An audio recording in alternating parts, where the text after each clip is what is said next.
why do you think it is that when we're faced with this idea of fiscal responsibility, the thing we turn to generally first is those that have the least? Well, because they're the least powerful and they're the least organized. Wait, it's that simple? That's not rocket science, is it? Son of a bitch.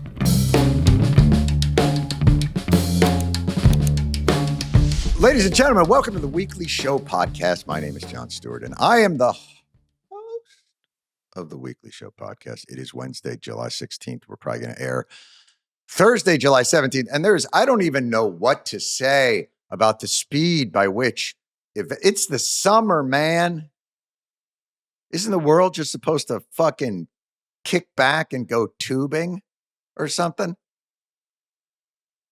And it's flying fast and furious from wherever we go. We've even got the Senate accomplishing things. They approved a rescissions package. I don't know if NPR, what bad timing, as NPR is struggling for their funding for Elmo to lose his fucking mind and just go off on everything Elmo's been feeling all these years. This is what happens when you infantilize a person for the 30 years. They just develop these very strange thoughts and things, but not great timing in terms of making the case for his funding. But Elmo has apologized. That was my favorite. My favorite part of the Elmo thing was the Sesame Street apology. Elmo famously kind of went off on fuck the Jews and Trump's a child fucker and a variety of comments that, generally you don't hear on Elmo's show. His show's a lot of Mr. Noodle getting angry at a rock, that sort of thing. So to hear him go off like that. But my favorite thing is Sesame Street had to put an apology out saying that the statements that were expressed on Elmo's, I don't know if it was Instagram or his X account or whatever socials Elmo's on. I don't know what socials he's on. His Hinge. I don't know if Elmo is dating, but they had to say that those sentiments do not reflect. They do not reflect the sentiments of Sesame Street. And by the way, if you've been to the street, they are right. It's relatively orderly. I mean, things happen. Obviously, new people get introduced. They have to learn how to deal with death or food shortages, that sort of thing. But division, numbers, but generally they don't have to deal with like full on kind of Nazi shit. So, but I take them at their word. Sesame Street, you are forgiven. And well done. Meanwhile, the world continues to utterly spin out of control. Israel's, I think, apparently bombing Damascus today because why not? It's like they do that in the same way that like when you take a summer vacation, you think to yourself, I really want to see Croatia. So I think that was just on their bucket list of Mideast capitals to bomb. Continuing their ongoing bingo card of cratering.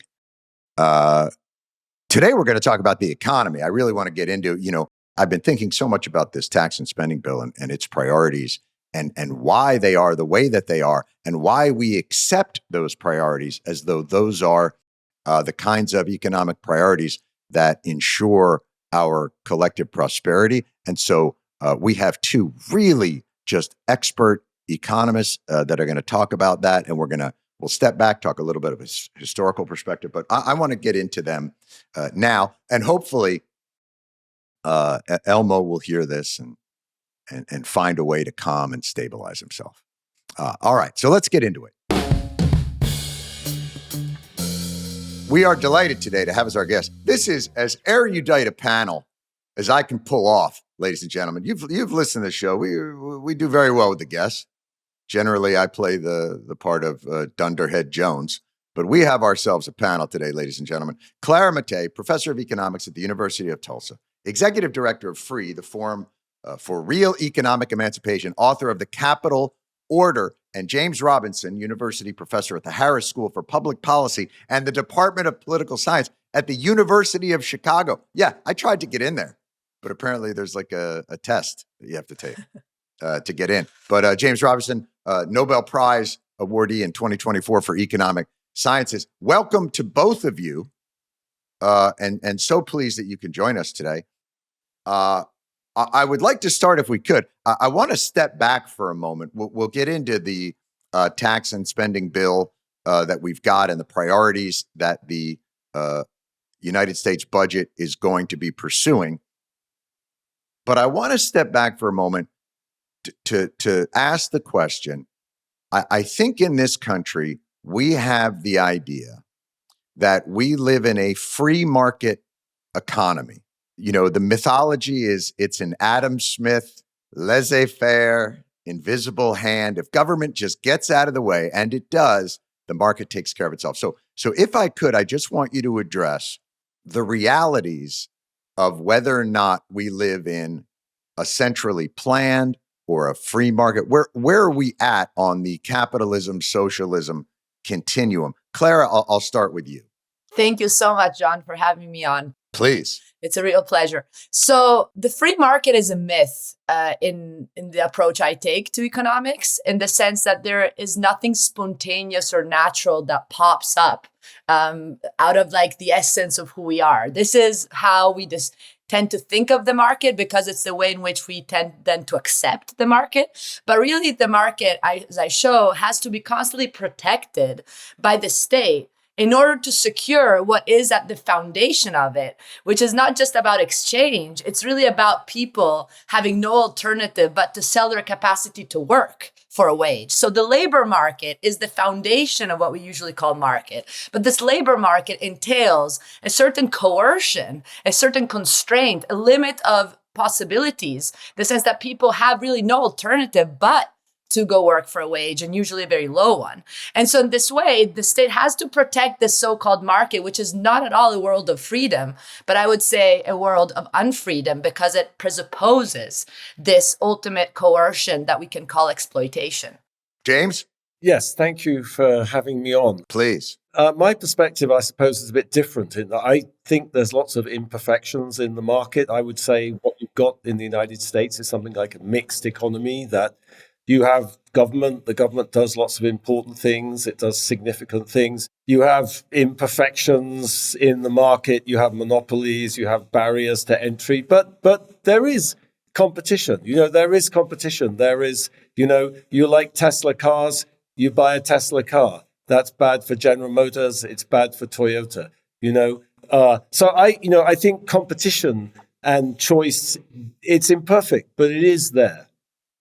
I guess the question then becomes, so generally my position on this has always been that when the government intervenes on behalf of corporate interest, that is seen as a natural extension of capitalism, that subsidizing a corporation or a corporate tax cut or creating a zero interest window at the Fed, those are all interventions on behalf of corporations. But if the government intervenes on behalf of workers or individuals, whether it be so-called entitlements or whether it be setting wage standards or those things, that's considered antithetical. Yeah. It's still government intervention, but it's somehow anti-capitalist. And so that's kind of where I want to start in our discussion.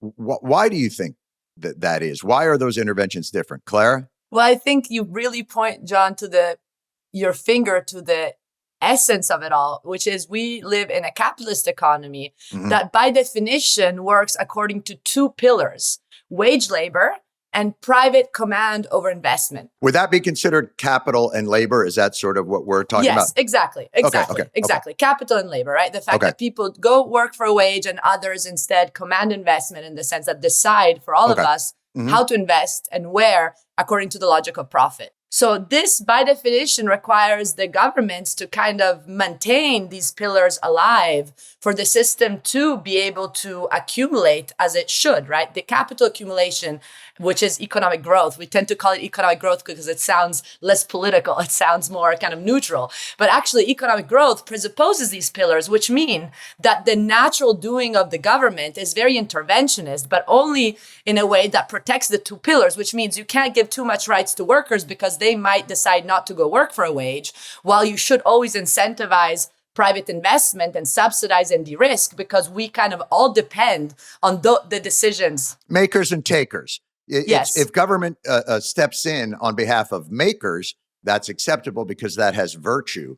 But if you step in on behalf of labor or, able-bodied non-labor, the takers, that would be moral hazard and those kinds of things. James, do you think that's a fair sort of, as we're setting our tent posts for the discussion? I think it's right that that's the direction that American capitalism has evolved in, but it's not true historically. If you went back to the 1930s and thought about the New Deal or the Wagner Act or the Roosevelt government, there was plenty of intervention trying to strengthen unions and strengthen collective bargaining. I think it's just really the way things have gone here since Ronald Reagan, and that whole kind of embrace of this anti-statist model of capitalism. So I don't think it's inevitable. Look at Scandinavia. They have capitalism in Sweden, but they have a very different attitude towards collective bargaining and labor. Right. But James, also, you bring up a really interesting point, because when we talk about Scandinavian countries or social democracies in America,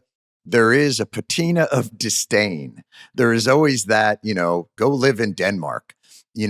There's a sense that is not the proper use of government and capital. I'm talking about the sort of the vibe from American capitalists. And if I may, yes.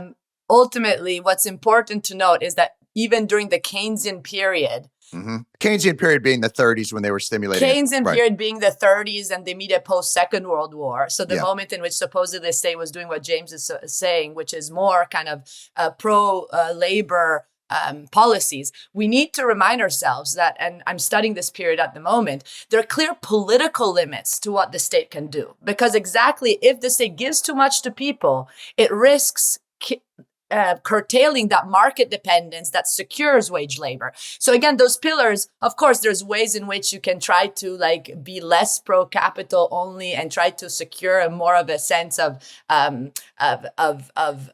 neutrality and global interest. But at the same time, those pillars need to be maintained. And I was inviting actually in Sweden and Iceland to talk about austerity, because we don't talk about it, but in those countries too, in the supposed Scandinavian countries, they're affected by the same type of policies that we've been affected in the United States. So we tend to idealize those countries as being like a fair version of capitalism. If you hear what they have to say, if I was actually invited by the unions themselves there, they have a very different understanding of what's happening to them. What is their understanding then, Clara? Would they look at it as it's still not fair enough to workers? What is their position?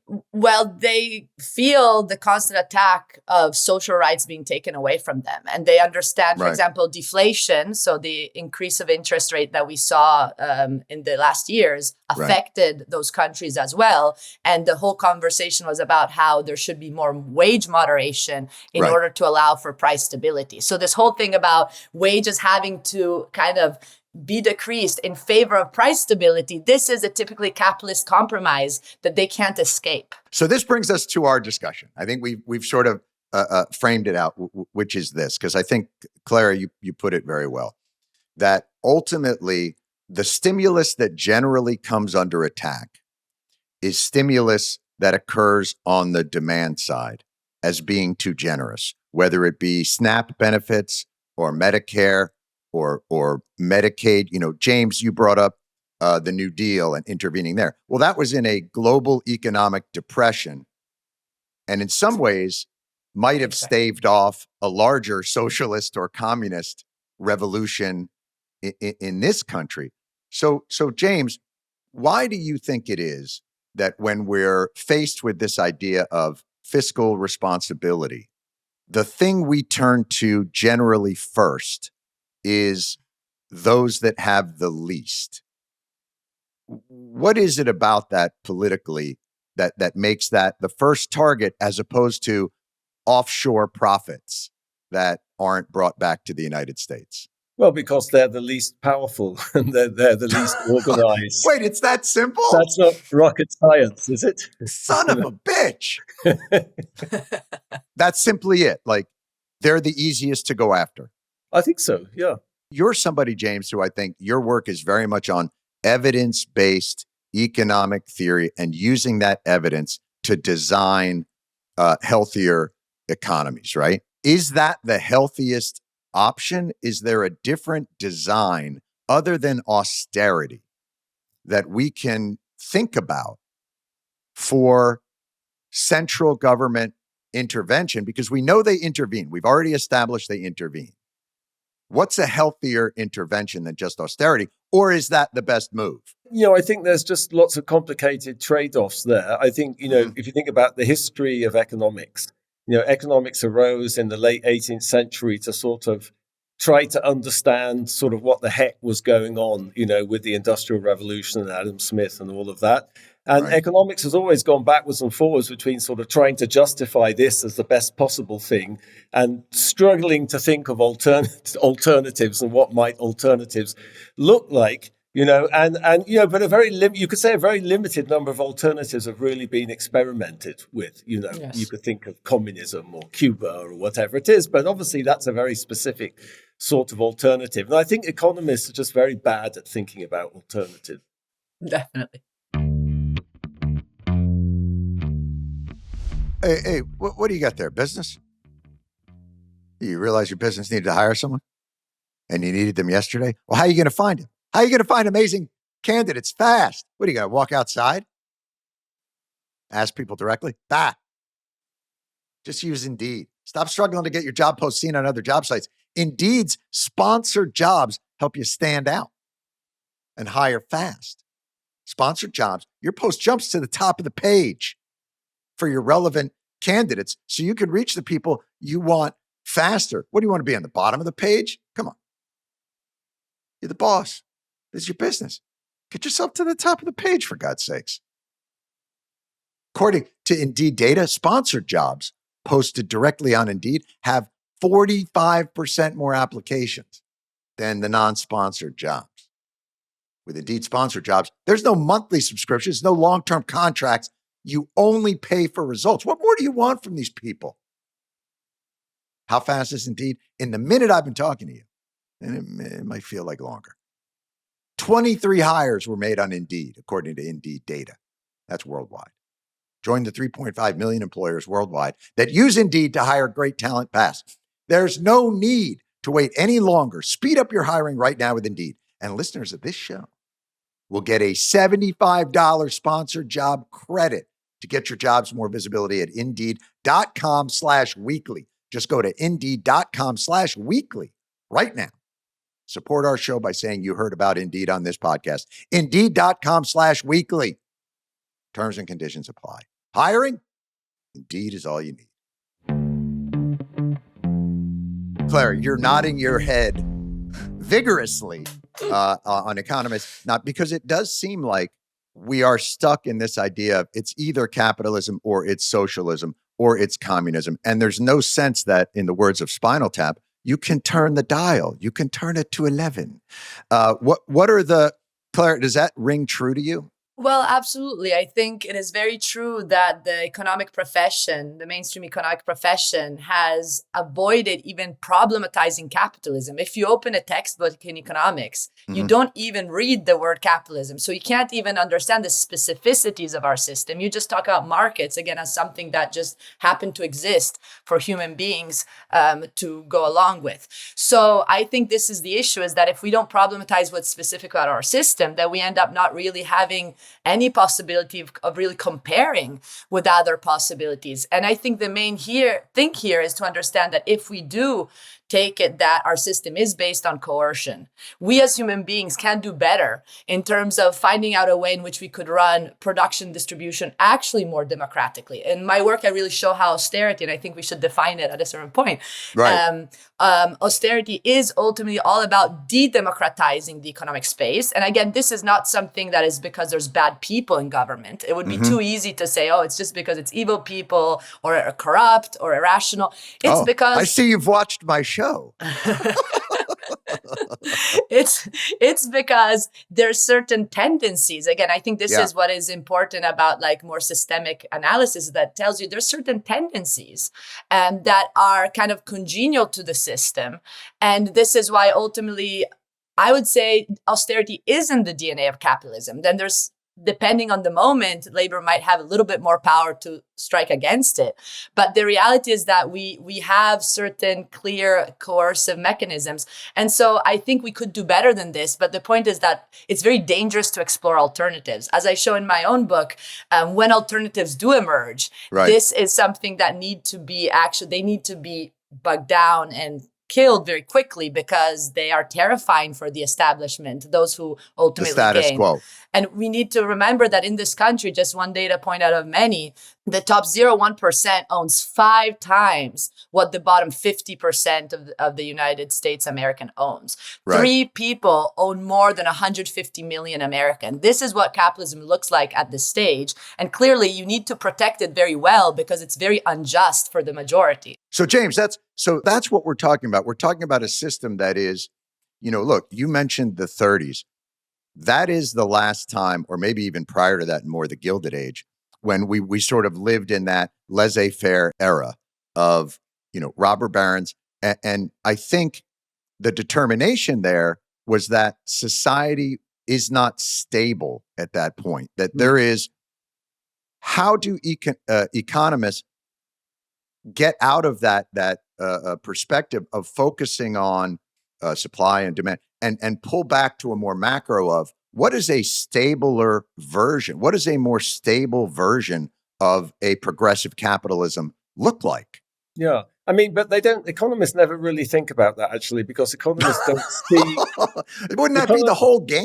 No, but you wouldn't, you can't believe it. Like economists just see the economy as being this sort of free floating thing. They don't see it as being embedded in politics and society, They see it as separate from politics. Yes. Oh. Is it separate? No, absolutely not. But that's the way economists think about it. Yes. If you picked up an economics textbook, the word politics never appears in it. It's completely unconnected to the political and social system, which is obviously ludicrous, but that's how it is. So very few you'd have to talk to political scientists if you wanted to think more about the topic that you're interested in, which was, how the political system kind of responded to the crisis of capitalism in the 1930s by trying to ameliorate, some of the costs and reduce some of the inequalities. And that ushered in a period after the Second World War of terrific prosperity with falling inequality, rising living standards across the board. And, that unraveled in the 1970s in some sense. That consensus unraveled. And then we launched off in this other direction. Why did the consensus in this? So we'll take a step back in history here. I think I understand why intervening on behalf of workers arose. I think if you think about World War I, and Clara, you've written about this, when people saw that in a time of crisis, the government took over a lot of the so-called laissez-faire functionings of capitalism, whether it was for making armaments or food or all that, they saw, oh, wait a second, our government does have the ability to step in and change the dynamics. This isn't a fait accompli. We can actually change this. Is that where workers started to look at demanding more, Clara, or a fairer system? Yes, I would say that before the First World War, austerity was kind of taken for granted. Austerity meaning like poor people, that's fine. Should I define it very quickly? Please, if you could. Yeah. Sure. So I think, again, there is a mainstream way of understanding austerity, which is all about how the state is stepping back and kind of there is a cut in public expenditures and an increase in taxes. So this is the definition. I would say this definition is already kind of blinding us from what really matters. Going back to the theme, Jon, that you're bringing up today, which is the state never really steps back. What happens is that the state just decides to shift resources from the majority, to the few.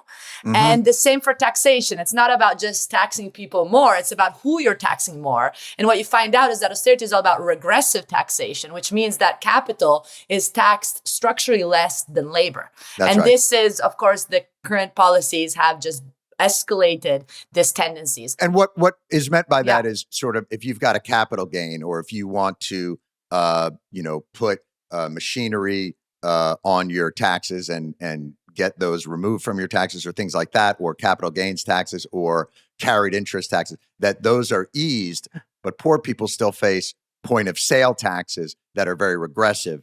And so they pay a higher percentage. Is that sort of generally what we're... So sale taxes are very regressive because everyone pays them alike, but it gets worse. The income brackets have majorly shrunk so that the very wealthy pay less and less of their income in taxes, but really also it's about detaxing corporate profits, capital gains, dividends, interest.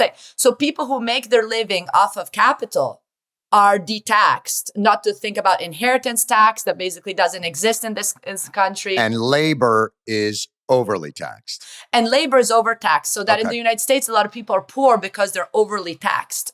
So this is taxation. Then in terms of how the state spends, what we see today is exactly what austerity is about. You take away from social expenditures, right? And the big, beautiful bill is all about this. You're like 2 million people are going to go hungry because they're going to lose access to food stamps. And there's over 70 million people who will lose their health coverage. These cuts in these domains, education, healthcare, public transport, don't mean that this money is not spent elsewhere. And guess where it is spent? I'm going to go with bombs. Exactly. Military industrial complex. I knew it was bombs. Son of a bitch. I mean, we're 1 trillion a year. That is an insane amount. And another 150 billion to create a whole new enforcement force. James, let me ask you this. How would an economist then, who is looking at the evidence, how do we justify that? Is it purely based on, well, that's a stronger growth model? What's the justification? Could I put this in a little bit of perspective? Since what I mostly study is poor countries. I've been working in Colombia for 33 years. I work in Nigeria. I work in Democratic Republic of Congo. And I think, I'm not denying anything that Clara says, but I think if you think about the big picture, the United States has actually been better at solving those sort of problems than Nigeria or Colombia or any poor country in the world has been. Any country in the world has elites that want to rig the game in their favor. And boy, have they been more successful in Colombia, than they have in the United States. I think that's the big picture, and in fact, there are all these problems. I agree, but if you look at the last 100, 150 years, you have to fight. You have to fight for your rights. You have to fight for wages. You have to fight to get the government to pay attention to you. But that fight has been much more successful for ordinary people in the United States than it has in Colombia. And I guess that's what I think. James, do you think that's because, if we look at the political systems, that the places that you're talking about were in some respects on the receiving end of these extractive economic policies? You're talking about places that don't have the benefit of the kind of civic society that grew up, because they were on the receiving end of our, whether it be mercantilism or colonialism or those kinds of things. I don't want to get into, this idea that we drained everybody to our benefit, but to some extent, doesn't that explain a little bit of why those countries have been more volatile in their economic? Yes, absolutely. I mean, they've been organized for the benefit of of the elites. I think United Right. States. I mean, we were the beneficiaries of a lot of that organization, is my Well, point. I think the Colombians had more to do with it, honestly. Right. So did that type of system empower those corrupt elites, is I guess my point. Yes, absolutely. Yes, it's reproduced hideous levels of inequality and social exclusion, and of a sort that you don't see in the United States, thankfully. But, Right. of course, I'm not denying any of these problems that you're talking about. No, I understand. It's sort of So, saying- James, it actually brings up a great point, which is, maybe the United States then as an avatar of what a more successful system could look like. So let's say we look at Nigeria and Colombia and those things, and it's much more volatile and the elites are more corrupt. But that certainly doesn't excuse the United States creating a system, as you said, since Reagan, that increased our inequality to the extent that it did. So what can let's look at it as a system that's functioning better than others. What is it that we could do within the way that we balance capital and labor? What could we do differently that would help save us from turning into those other places? Well, I think that's about politics. It's about defining a kind of agenda, a practical agenda of taxing, extreme levels of wealth inequality. And I think looking at the history and showing you can combine, a much more equal society with very rapid rates of economic growth, with successful capitalism, with innovation. That's exactly what happened in the post-war period. And so why did that fall apart, Clara? I don't think this ever happened. We have a very different reading of reality here, I think. Yeah. The point is that I really do think we need to understand what are some key features of our economic system, which is capitalism. In America or? Yes, everywhere. It's global capitalism. And we can't reduce it again all to, they're elite who are corrupt. That is not how it operates. And it's really important also to notice that the global south has been structurally dependent on the global north, so that really you would not have development without the active creation of poverty. So again, this is also a very different reading of development. And I know James has a different reading. Dependency theory tells you that the global south is poor because the global north is rich. So the fact that the global south is hit stronger by austerity. The IMF has been imposing austerity measures in the global south for much longer than the neoliberal period. So this is, for me, very important. We should stop just thinking that the problem is neoliberalism. Neoliberalism is an escalation of certain key feature of our system that we need to understand. And I'm sorry, the United States is a very terrible, dehumanizing model that nobody should follow. Half of the American homeless people work, okay? People are homeless because they can't afford a house because their wages are too low or their work is too precarious. We have one out of 6 children in dire poverty in the United States. And these numbers keep going up, by the way. Okay, the fact that actually under the Biden administration, the child credits have been taken away. This actually doubled the number of children in poverty. In New York, the richest city in the world, we have 1 out of 8 children in public education that experience homelessness. This is not a healthy society. This is a society that has issues, and we need to understand its long history. I'm actually working on the golden age. It was not as golden as people like to depict it. It's easy to say, look, our system is eternally flexible. We can have humane capitalism. But if we really want to be honest historically, this is a lie. And this is why we need to figure out the real reason why austerity operates. And it's not just Trump. Trump is ultimately the very obvious face of the violence of our economy that we need right now to take courageously, because with the genocide happening, with the climate collapse, with future generations having no future, we have no time to keep excusing our system as possible of renovation. It really needs to have more courageous. And last thing I want to say is in Tulsa, for example, we are trying to do something different with FREE, the Forum for Real Economic Emancipation. The idea is to bring people back in the picture in thinking about the economy. I agree. Mainstream economics is all about excluding people from economic topics so that we feel we're too stupid to even to even care because we can't understand. This is already part of the problem. We need to participate in realizing that economics in the real sense is not neoclassical economics. That's an excuse. It's all about actually connecting the theory with the social struggles. And this is what we're trying to do in Tulsa, and we hope we can do this elsewhere as well. Folks, you've heard me talk about this before, and I'm going to talk about it again, and I'm not going to stop talking about it until you people get on this damn thing. Ground News. It's a website. It's an app. It's a website and an app. It's on a mission. It's going to give readers an easier, more data-driven way to read the news. I don't understand why they didn't do this before. They prioritize critical thinking, media literacy. Everything they offer is all related back to those two ideas. Every day, they're pulling thousands of news articles from around the world. They organize them by story. Each story comes with visual breakdowns of the political bias, ownership, and headlines. Oh, relevant to today? You bet your ass. It helps you better understand why you're seeing what you're seeing and who's behind it. Ground News is a response to that fear, anger-based media. They don't dictate how readers should think or feel. They aggregate and they organize the information, and they help readers make their own informed decisions. Ground News can help you sort through the noise and get to the heart of the news. Go to groundnews.com/Stewart. Subscribe for 40% off the unlimited access Vantage subscription. Brings the price down to like $5 a month.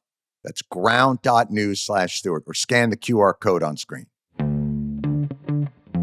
I find what Clara is saying very compelling. It's very difficult for me to look at the inequalities that she just sketched out, which is, the problem in this country is not the able-bodied young men that don't work but somehow have access to health insurance as the reason why, our country is falling apart. It's this idea that you can work your ass off and still need food support. Look, we've got a food bank here locally. You cannot believe the business that it is doing in the richest country in the world. So my position is always, America doesn't have a wealth growth production problem. It has a distribution problem, that the people who create that wealth do not benefit commensurately in the way that they should. It's not about entitlement. It's about investment and distribution. James, does that resonate with you at all? Yeah, I mean, I think this argument about why poor countries are poor, why Colombia poor, is completely misconceived. And it's nothing to do with the International Monetary Fund or the United States or the United Fruit Company. Okay. Let me talk about what you're saying. I agree, there is a distributional problem. I mean, why is that? I think if you thought about the history of the United States, there's such a history of kind of marginalization. If you think about the way Black people were treated, discriminated against, kept on the side, wages repressed, politically excluded until the 1960s. But there's also this kind of culture in the United States, of kind of self-reliance, I would say it goes back into the 19th century. There's actually a lot of evidence on this about linking the kind of regional cultures within the United States towards attitudes towards redistribution. And there's just this idea that you have to make it on your own in the United States, and you don't want handouts and things like that. And that creates all sorts of problems. So I agree with you that there is a distributional problem. And it is an idea that somehow, if you are poor, that is a function of vice. And then if you are rich, it is a function of virtue. But I think, to Clara's point that I wanted to get to, is that, does our system require a permanent underclass? Is that baked into what we're doing? And how could we, when you talk about distribution, as someone who studies the mechanisms, how can we alleviate that? Forget about, let's remove politics from it. We're going to operate in a space where it's not about what we can get through a Republican Congress, because I think if we stick to that, we're never going to think about anything. So thinking about it on a more idealized plane, what would you say if we have a distribution problem? What are the mechanisms that we might choose that could help alleviate that issue? I think that's about labor market institutions. It's about strengthening trade unions and the bargaining power of workers. And I think, if you look at countries that have successfully developed with much more equal distribution of resources. That's the key to that. But why is it on? Like, I always wonder why it's on. So let's take corporate boards for an example, and I'm talking about larger corporations, obviously not the small businesses or consumer spending or anything like that. When you look at how corporate boards distribute profit, they do buybacks, they do profit sharing, they find ways to carve up whatever that profit is so that everybody gets a slice of that pie. Workers can only benefit through wages. Every now and again, they'll get shares in a company or they'll get certain things. Why is it that for workers, it's required that it's incumbent upon themselves to create a movement to then go into why isn't it the status quo that they sit on those boards and that they share in the same way that somebody who's on the board would share, or somebody who's a stockholder? Why do we have stockholder and shareholder capitalism, but not, why aren't the workers included in that? Do you know? Oh, that's the way the law is organized. That's the way corporate law is organized. If you incorporate, you start a business, like that's about the legal system in some sense. And you could say, well, where did the legal system come from? Well, the legal system was written by economic elites or people who could influence policymakers. So that can be changed. And it wouldn't be disastrous. Clara is about to jump out of her library, so I'm gonna she's about to pull hair and books off and do that. Hey, Clara, do you want to answer that? I just want to say that the legal system is not separable from the political economy we're discussing, right? And so I think this is really the difference in method here, is that I'm trying to say that actually capitalism is an animal that has all of these elements to it: the political, the legal, they're part of the economic. And to understand the economic, you can't separate, right? So this separation is already for me very ideological, because it tends to say, okay, so the problem is not the economy, the problem is the law, the problem is this other thing. They work together to suppress, right? Of course. And historically, how did capitalism come into being? With the enclosure of the commons, right? And the enclosure of the commons is all about taking away subsistence means of people and transforming land into a commodity that then was appropriated by the elite, right? So in the way, without the law, this first step that you're talking about, which is the fact that very few control the means of production and actually get to make decisions about how something is produced and how it's distributed, this requires a certain legal backing, right? There would be no capitalism without a specific law. Again, the law comes from the state. And we go back to the point of saying the state is constantly intervening to protect the market. Mm-hmm. So also, one other point is, of course, that that's what we mean by exploitation, is the fact that exploitation is not just about having a very low wage. You are exploited also when you don't have a say on what you are working for. Software engineers right now working for Microsoft and Google, and knowing that what they're doing is going to basically boost the AI that is killing the Palestinians and ludicrous profits. We know Francesca Albanese just released a very powerful report about all of the corporate gains off of what is happening right now in Gaza. Well, this Microsoft engineer has very little choice but either to fire himself or to get fired, because if he goes to work, that's what he's going to have to work. This is what he has to work for. But I think if you were to look at, and I absolutely, understand where you're going there, but if you were to look at what people work on, and everybody had to look at the downstream effects of what they work on and whether or not it would be destructive or not, I very few people would work. So much of what, anybody that makes anything would find themselves downstream of progress or human thing. Yes. I think, while I definitely appreciate all the aspects that you're saying, my question is, the system that maybe you might be advocating for, and I don't want to put words in your mouth, but I haven't seen the success of purely socialist where workers have, is there a system where you can protect private property and individual rights, but still create an engine of progress that brings people the more modern types of conveniences? Or is that pie in the sky? But I get uncomfortable when I start getting into, there's nothing within the system that can be salvaged other than a worker's utopia, which I have not seen work ever anywhere.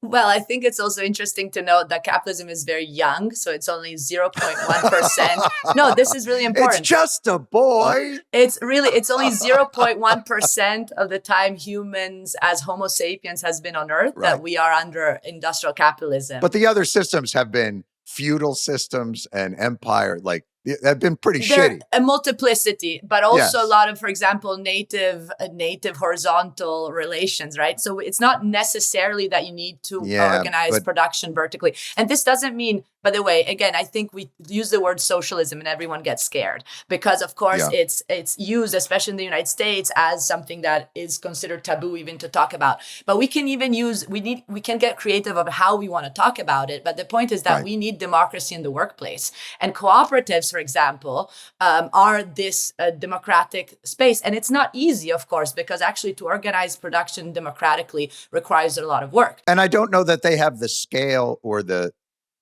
ease. I understand it, but I haven't. And James, maybe you can speak to, because I think, while I probably lean towards Clara in a lot of these spaces, going back to cooperatives feels like at scale with the amount of people we have in this world and the way that human behavior feels like it's artisanal and not practical. But James, I'll ask you that. Yeah, I mean, I think a bit of utopianism is a good thing. I think in the United States, you need ideas, you need creativity, you need to figure out how to create a kind of coalition, a political coalition to put the society on a different track.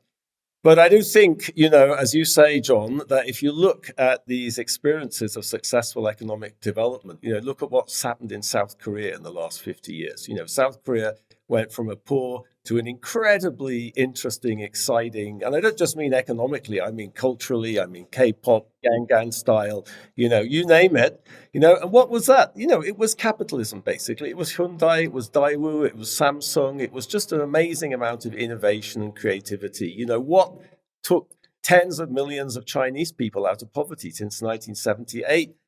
The Communist Party giving up trying to control every little bit of people's lives and just allowing people to do their thing, And so could I imagine another world? And should we? Yes, absolutely we should. But I think economists would be sort of practical in the way I'm suggesting and say, okay, let's just look at these places. All right. So let's try. So this maybe coalesces this for me. And I'm going to throw this out there and you guys can both yell at me about this. The way I view it is, capitalism is the operating system that we have chosen to create innovation and progress in this country. But inevitably, it is a destructive operating system, that it is almost by definition, as Clara said, exploitative.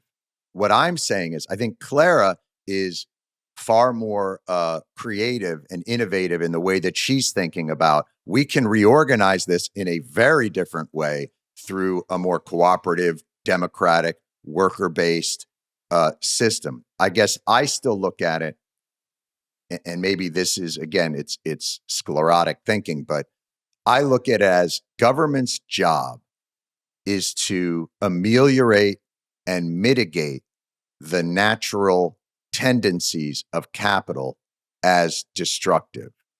How can government channel the good things of innovation and production while mitigating the disastrous effects of the poverty that it creates, the inequality that it creates, and all those other things? So that's, does that resonate at all with you, Clara and James? And I'll ask Clara first and then James. Yeah, I mean, we are in an economy in which half of the world population is in poverty. So it's very important to understand this is not exactly a success story. Right. I'm talking more about the United States, and I think I'm not talking about. And in the United States, we have 11% of the population in poverty. So again, it's not a success story. So we do need to think creatively. I absolutely think so. And 2 points is that I think the issue here is also that it's not just about private investment. It's also that private investment follows the logic of profit. And again, it's not just about individuals, is that everyone is, even the businesses are stuck in what political economy calls real competition, in the sense that if they don't exploit more, they don't survive and they get eaten up by bigger fishes. Right. They're just chasing growth. Exactly. So again, but I'm asking what is a government role when you talk about 11% in poverty, which for us is actually probably better than I thought it was, to be perfectly honest. But what does a distribution system and a government look like that is helping to mitigate those issues without creating more poverty? Right, exactly. Because the thing I just wanted to say was that this progress that you talked about is ultimately the result of this technological innovation that needs to happen, because otherwise people get kicked out of the game. So that's also important to keep in mind. It's not like the progress is not the goal in itself. The goal is profit. Progress is the outcome of competition, if we want to call it progress. So going to your question, I do think that governments don't operate as technocratic kind of do-gooders. We need to pressure from below. And this is the whole conversation also that we're having with the free forum for real economic emancipation, is to say the only way in which governments will change how they operate, not through austerity, right? Because we're just saying how governments are ultimately imposing austerity. I remember your first words in this conversation were all about how it's normal to think that anything in favor of labor is considered bad. Anything that is ultimately about de-risking, subsidizing private shareholders, that's just the norm. So this is the norm. So austerity is the norm. So how do we do not austerity under capitalism? I would say it's a tricky political balance, because again, I think the tendency for the system is to go there, exactly because you need to increase market dependence. And this is the very important point that I did not make, is that how do you keep people under conditions of wage labor? You have to increase market dependence. Which means that in order to survive, you have to buy your own health insurance, buy your food, pay your rent, so that people become more precarious and more vulnerable. So in this case, what happens? The only possibility here is for people to actually gain an awareness of how the system operates, to stop just, blaming the one person in government and realize that it's a bigger issue. There's a bigger tendency under the system, and thus, in a way, cultivate their critical consciousness, what we're trying to do with free. And by the way, what we have is also available online, so anyone can follow. If this consciousness is cultivated, this is when we can start putting pressure on our governments. Governments will not act without the pressure. So you can start pressuring at the local level to increase access to basically what breaches the market dependence. This is what I think is important, is that the only way in which workers will gain back some power is if they're able to create spaces in which they can breach market dependence and have more sustainable. So basically, anti-austerity operations is what can create more democratic space. James, you talked about that a little bit. What Clara is talking about is sort of, if people feel like the floor is stronger, they have more autonomy. Oddly enough, it's almost, when you think about the libertarian perspective, which is we should do what's the most for individual freedom, it seems to me, in some ways, that's compatible with a more libertarian view, which is if you build a stronger floor, people have more liberty. In other words, you don't have to stay in a job because that's your health care. You don't have to stay in a job because it's a company town and you've got to do the thing. It is a stronger floor part of more liberty, James? Well, liberty is a kind of complicated word. I try not to use the word liberty, because in the United States, if you use the word liberty, people think you're a kind of conservative nut. I've come to. In England, they wouldn't think that, but I think the image that you lay out, John, is exactly the right one. A famous account of the rise of the modern state is that the modern state kind of exactly arose because of capitalism. Capitalism freed people from social structures. It freed people from kinship.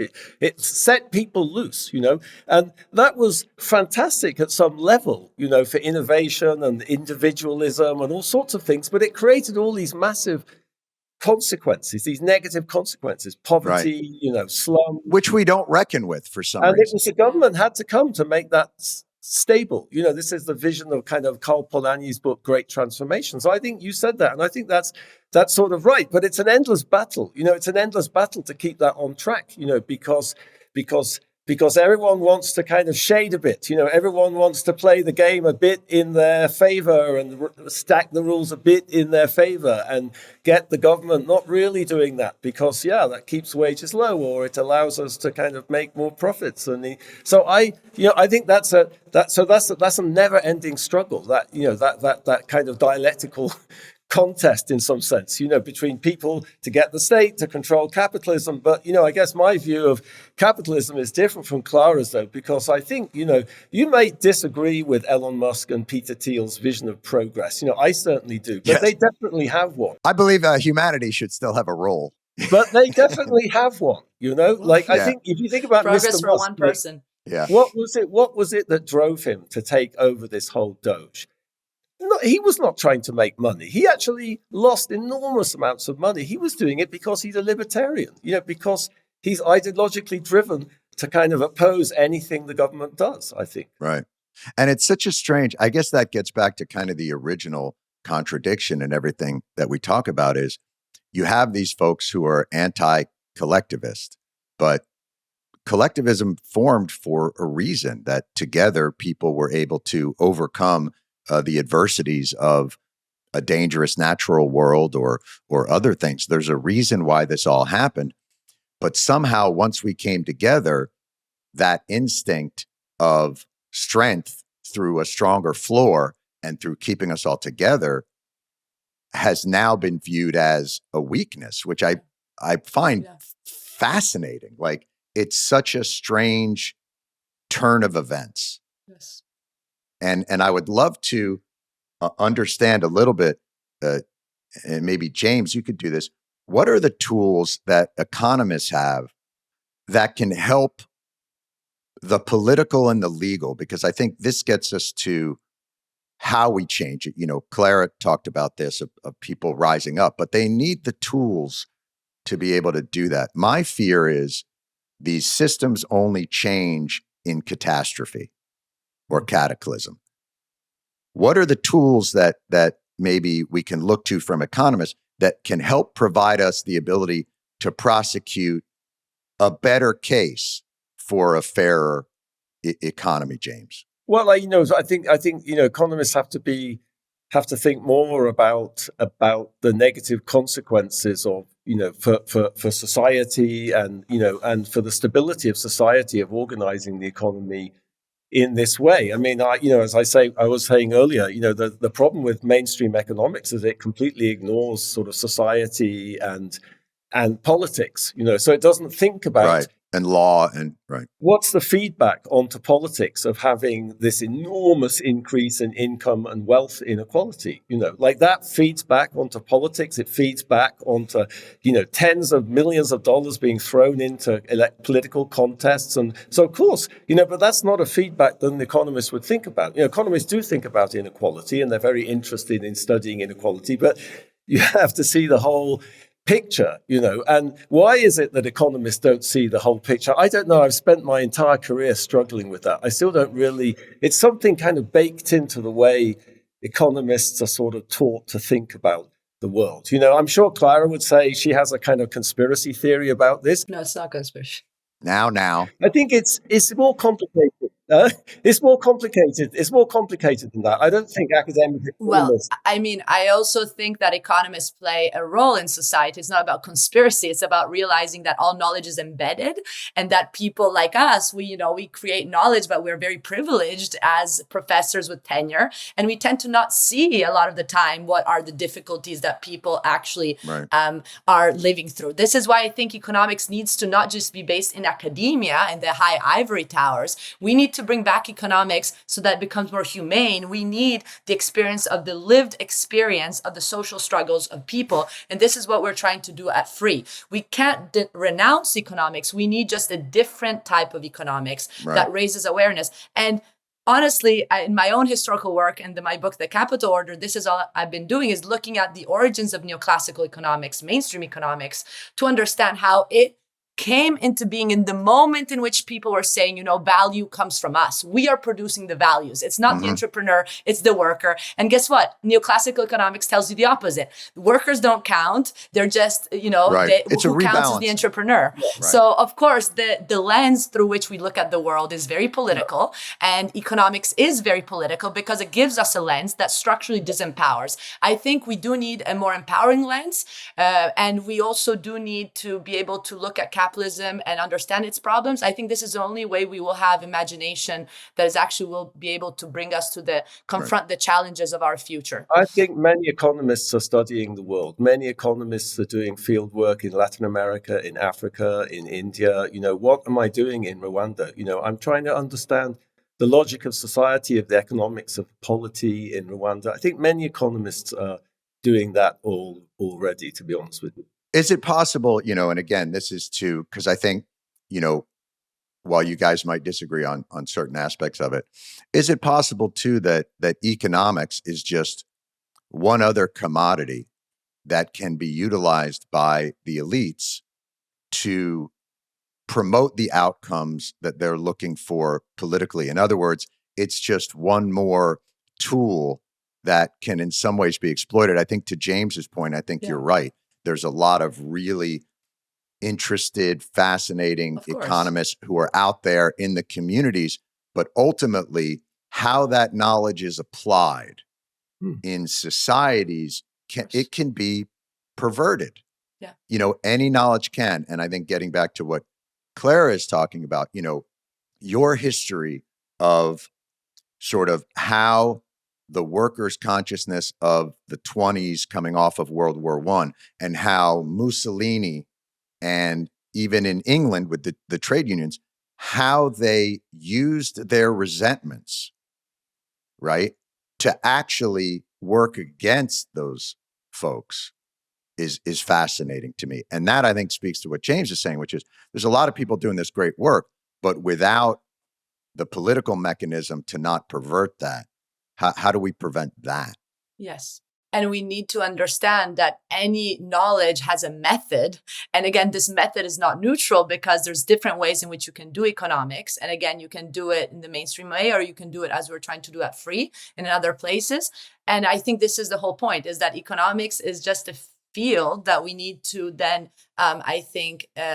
build with lenses that also can help have future imagination. And I do think, though, that this imagination is not up to the academic, it's up to actual experiments on the ground. In many places in the United States, people try to operate through solidarity economies, through ways in which, again, you do try to breach market dependence. And this is the beginning. But we don't have, we can't see the future now as academics, but we can definitely help build something different. And I think this is the only thing that keeps me not depressed about the dehumanization of this world. Yeah. So what Clara's talking about is a more disruptive model, you know, using, you know, James, in your model, which may, you know, want a little bit more structure. How do you see your work being utilized? How would you like it to be utilized? And what would you like to see as the sort of optimistic outlook for that? No, I mean, I agree with, I agree that ideas are very powerful in this debate. That's why I was saying, we need new ideas. We need to be able to kind of reimagine our social system. And, think about the influence of Milton Friedman. I think Milton Friedman pushed this very simplistic model of like what market economies were about.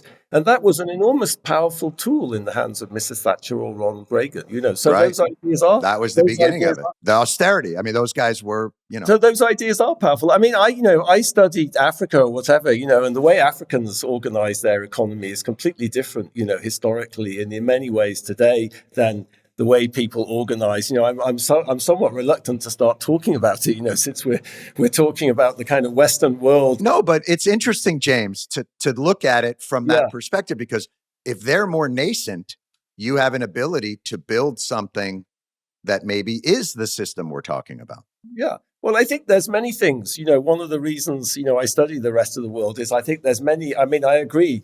There's lots of there's no society is perfect. There's always, lots of lots of problems. Didn't have to go very far from my office in the University of Chicago to see that, So I think one can always learn from other societies, the way they experimented, the way they tried different things. I agree, like socialism didn't work out very well. So what? It was hijacked by whoever, by Stalin, by Fidel Castro. So what? So let's think about alternatives and let's learn from the world. And I agree with that impulse. I agree with that. Let's dream. I mean, I'm not sure I'm the person to tell you about that, because I'm just a British empiricist. British people, have a particular mindset. I think French people, maybe Italians, are much better at this. But the empiricism is the point, is being able to take empiricism and not have it be perverted and to apply it in these areas.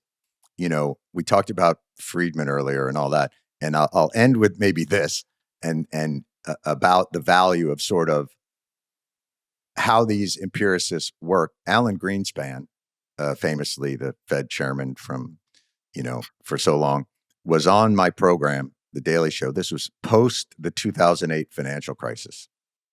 And so this is, as we talk about, one of the popes of economic vision, studied at the foot of Friedman and all those guys. And I asked him what went wrong. And he said to me, I guess at the end of the day, we made a mistake in thinking the banks could regulate themselves. Oops.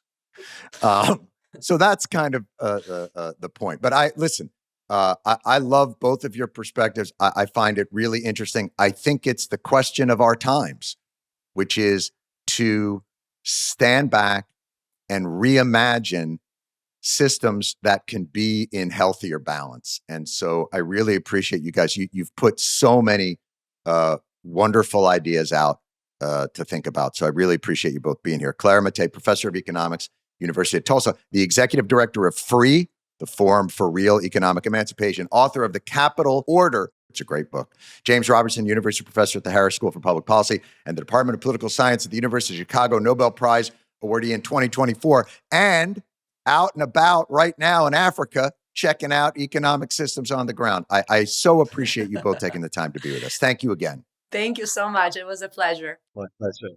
Thank you. Economist fight. On our show? Never. Economist. You were a really good referee. I didn't even know that was going to go down. No. You never expect it. But what does it say about us that like our economy episodes are the most fiery, It is the most. It gets in there. Can I say this, though, that I so appreciated? The lack of condescension and smug eye rolling from both economists was such a refreshing for me.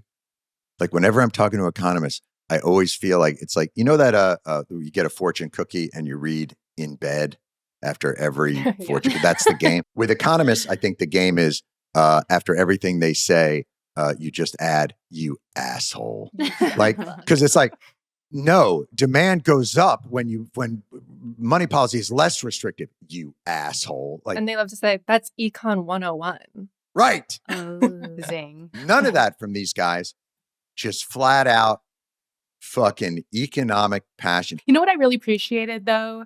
I Yeah. appreciated the reminder that economics isn't a science. And I really liked the point that we were touching on with Clara about, austerity is a choice and it is a tool. Yes. And all I could think about was the big, beautiful bill, which we also touched on, and how the healthcare provisions, the taking away of Medicaid, doesn't happen until after the midterms. That is a choice. That is a tool. It's Right. exactly right. Austerity isn't inevitable. It's a choice that serves specific interests. And I think the one thing that they would definitely agree on is that nothing about the way that people interpret the economy is neutral. And nothing about the medicine that they prescribe to the economy is neutral. And it's not just because of politics. It's because in the field itself, it requires the cherry picking of certain data. Right. I thought it was interesting, too, when they talked about you cannot remove the legal system and the political system from economics, but so often the field narrows its focus to do that. And I think to your point, Lauren, that the idea that the things that people might be upset about won't kick in until after it won't matter to them for the elections. But I think also the broader thing of we get so wrapped up in like, oh, there might be some cuts to Medicaid and things like that without stepping back and realizing, right, relying on work or subsidies to get health insurance is fucked in the first place.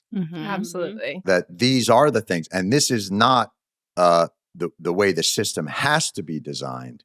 This is the way we've designed it. And something else that stood out to me is just that it's so unfortunate that World War I and COVID are the moments that people realize that the government can actually work for them. These That's a great point. Absolute miserable. Well, even when he said, times. after World War II, we had that more demand and we had great prosperity, but then there was a little bit of stagflation in the 70s. And so Reagan and Thatcher came in and said, kick people off of welfare, and then You're all getting a little too comfortable. we should be fine here. That'll be fine.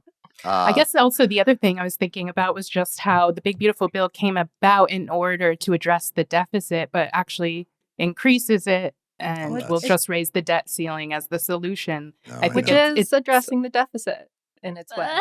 You know what? If you do, you know what, Jillian, that's a good point. If you trash the economy, I guess that deficit would go up more slowly.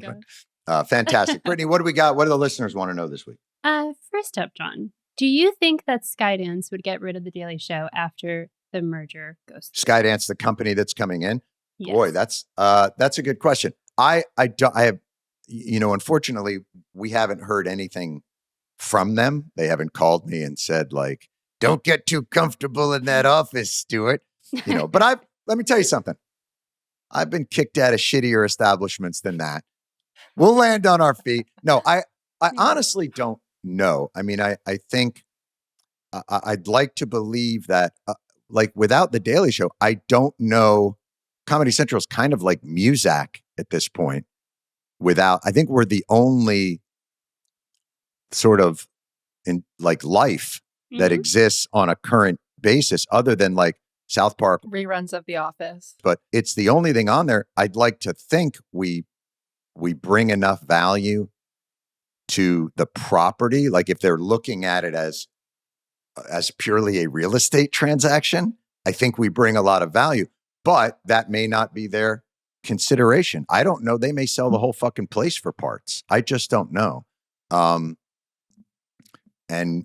we'll deal with it when we do. But I'm so happy and proud of everybody that works over there. Like they want to do that, knock themselves out. Well, as Jay Leno would say about Doritos, go ahead, crunch all you want. We'll make more.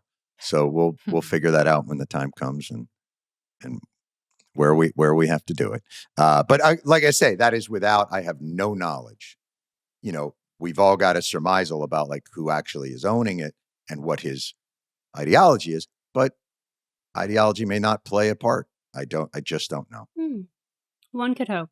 One could hope. Yes. What else we got? Trump now claims the Epstein files were actually written by Obama, Biden, and Comey. No, that makes total sense. Yeah. Is this the biggest cover-up in American history or just another Tuesday Trump dump? Oh, God. I don't fucking know. The whole thing is so abjectly ridiculous. Look, it's we talked about it on the Daily Show last night. Occam's razor. Like the dude, like there's not that many people who are on video dancing with Jeffrey Epstein and with his arm around him and on the plane as the president of the United States. So the idea that, I understand what he's doing. He's doing the whole, like, it's just like Hunter's laptop. And you're like, okay. The lady doth protest too much.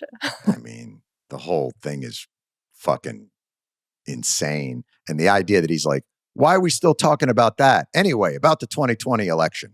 That was stolen, all right. And Rosie O'Donnell. And then Alan Dershowitz suddenly all over TV going, I know everybody on the list. I'm not on it. I was there. Everybody's on the list. I was there, but I'm not allowed to tell anybody. I'm under confidentiality. And you're like, what were you, Epstein's lawyer? Like, what do you mean confidentiality?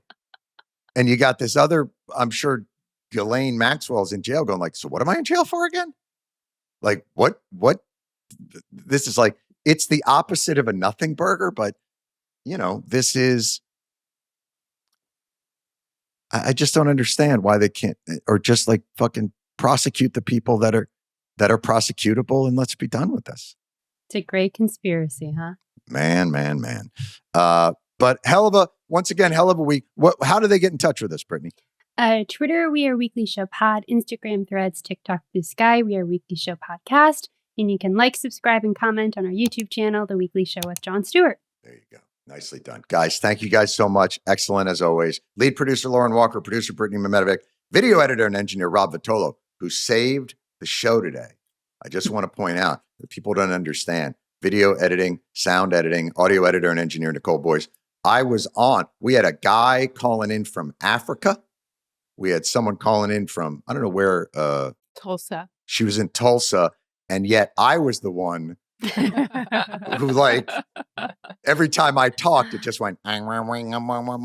Rob fixed it up, pressed a couple of buttons, had me throw the computer out the window and then pull it back into the window, and all fixed up. Researcher and associate producer Jillian Spear, as always, executive producers Chris McShane and Katie Gray.